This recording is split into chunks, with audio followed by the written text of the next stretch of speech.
Weekend వచ్చిందంటే చాలు మాంసాహార ప్రియులకు పండగే.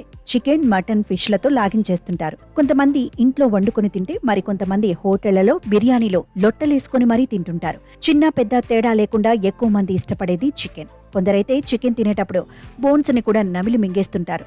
వాటిలో ఉండే మజ్జుని జుర్రేస్తుంటారు. అయితే చికెన్ ఎముకలు తినటం మంచిదేనా? వాటిని తినటం వల్ల లాభమా నష్టమా తెలుసుకుందాం రండి.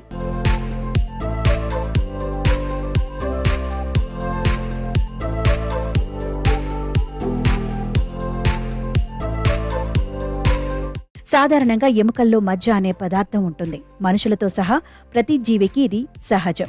రోడ్డు ప్రమాదాల్లో గాయపడ్డ వారికి, చేతులు కాళ్లు విరిగిన వారికి మేక ఎముకల సూప్ తాగమని వైద్యులు సైతం సలహా ఇస్తుంటారు. ఎందుకంటే ఇది విరిగిన ఎముకలు అతుక్కోవడానికి ఎంతగానో సహాయపడుతుంది కనుక. మరి కోడి బోన్ సంగతేంటి? ఇక్కడే 2 రకాల విషయాలను గుర్తుంచుకోవాలి. మొదటగా, నాటుకోడి ఎముకలు తినటం ఆరోగ్యానికి చాలా మంచిది.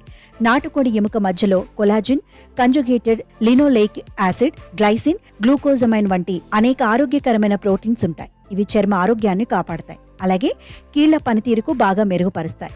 కీళ్ల వాపులు, నొప్పులు ఉన్నవారు ఇవి తింటే ఉపశమనం లభిస్తుంది. బోన్ మ్యారోలో vitamin A, B, B one, B five, బి7, జింక్, ఐరన్, కాల్షియం, సెలీనియం వంటి ఖనిజాలు పుష్కలంగా ఉంటాయి. ఇవి జీవక్రియ, శక్తి మార్పిడికి ఎంతో దోహదపడతాయి. అయితే ప్రస్తుత రోజుల్లో బ్రాయిలర్ కోళ్లే ఎక్కువగా తింటున్నారు. మాంసాహారం వినియోగించడంలో ఈ బ్రాయిలర్ కోళ్ల మాంసమే సగం వాటా కలిగి ఉంటుంది. వీటిని ఎలా పెంచుతారో ప్రత్యేకంగా చెప్పనక్కర్లేదు. అందుకే బ్రాయిలర్ కోళ్ల చికెన్ ఎముకలు మాత్రం తినకూడదని ఆరోగ్య నిపుణులు చెబుతున్నారు.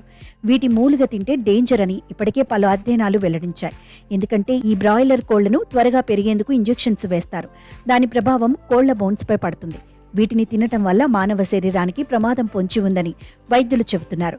క్యాన్సర్తో పాటు పలు రకాల వ్యాధులు వచ్చే ప్రమాదం ఉందని హెచ్చరిస్తున్నారు. అందుకే ఇలా పెంచిన బ్రాయిలర్ కోడి ఎముకలను అస్సలు నమలకూడదని చెబుతున్నారు. ఇకపై కోడి మాంసం తినేటప్పుడు ఈ విషయాలను ఖచ్చితంగా గుర్తుంచుకోండి.